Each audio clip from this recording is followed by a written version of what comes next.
Մոտարապես նախատեսվում են հիմնադրամի հետ պայմանագիր կնքող կազմակերպությունները կլինեն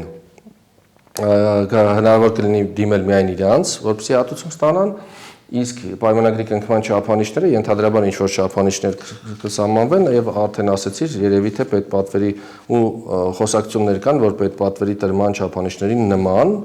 եւ երևի կպահպանվեն նույն խնդիրները ու այստեղ հարց առաջանում մարդիկ մտահոգություն են հայտնում, որովհետեւ այս ծառայությունը ընդհանրապես առողջապահական ծառայությունների բժշկին դիմելը որոշակի, այսպես ասած, ակնհայտ է, էլի, որ ինչ-որ ինտիմ բնույթի բան է եւ մարդը պետք է մի կողմից վստահ իր բժշկին, մի կողմից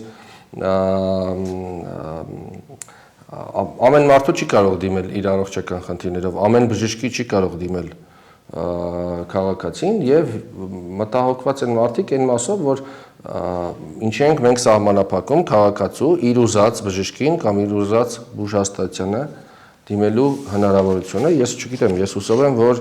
այս մասով կամ բոլորը կներառվեն Հայաստանում գործող, որովհետև ի վերջո մենք լիցենզավորվող է այդ գործունեությունը եւ առողջապահության նախարարությունը լիցենզիա է տալի բուժհաստատություններին։ Հիմա հարց առաջանում, եթե առողջապահության նախարարությունը լիցենզիա է տալիս բուժհաստատություններին,